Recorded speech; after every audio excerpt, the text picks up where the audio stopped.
შემოგიერთი თქვენს live-ს და რომელ პროვინციაში ჯობია შემოსვლა და საბუთები როგორ კეთდება. ხო ეხლა დეტალურად ესე ვერაფერს ვერ იმას ვიზავ, მაგრამ ატლანტიკური პროვინციებია რა, აი არჩილს პასუხობ ამაზე, არჩილ პაიჭაძე. ჯერჯერობით ყველაზე მარტივი საბუთების მხრივ, მარტივი რა, დროში არ იწელება ძალიან. არის ატლანტიკური პროვინციები, ნოვა სკოშია და ნიუფაუნდ ლაბრადორი.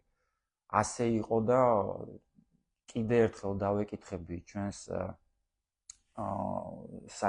კონსულტანტს, ვინც ჩვენ საბუთებს იმაშვება, იმას კიდე ერთხელ შევეკითხები და კიდე დავწერ ამაზე რაღაც პატარა რილს კიდე ჩავწერ. ამ პროვინციებთან დაკავშირებით თუ რომელ პროვინციაში კეთდება ყველაზე ადვილად საბუთები. მანდაც პატარა დეტალებია რა, შენ თუ სხვა პროვინციაში ხარ და იქ არაფერი არ გამოგდის და მერე ჩადიხარ ატლანტიკურ პროვინციაში, ანუ ჩემთვის ცოტა უფრო გართულებული იქნება, ვიდრე პირდაპირ კანადაში რო ჩამოდიხარ სხვა ქვეყნიდან და იქ რო ბინავდები, აი მაგ შემთხვევაში ადვილი არის. ეხლა ცოტა გაართულეს, მე რო წავიდე, კიდე ცოტას გამაწვალებენ რა, იმიტომ რომ იციან რომ საბუთების გამო ჩავედე, საბუთების მერე იქაც ჩერებას არ ვაპირებ.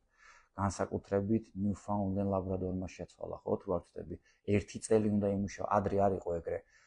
პირველ pay-stubs რო აიღებდი 1 წლის წინ, ანუ 2 კვირა იმუშავებდი, ხელფას აიღებდი, ანუ ინგლისური ჩაბარებული უნდა ქონოდა, designated employer უნდა ქონოდა, ვინც აკმაყოფილებს ამ საბუთომანიას.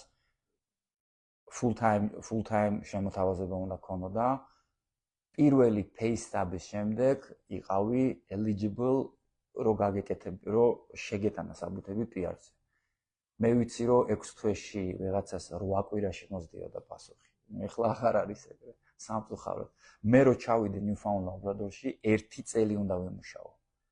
ანუ 26 pay-stub-ი უნდა ავიღო და მარტო მე შემეძლება ამ შეტანა და ეხლა უკვე ბოლოში ფინიშზე ვარ თითქმის გასული ალბერტაში.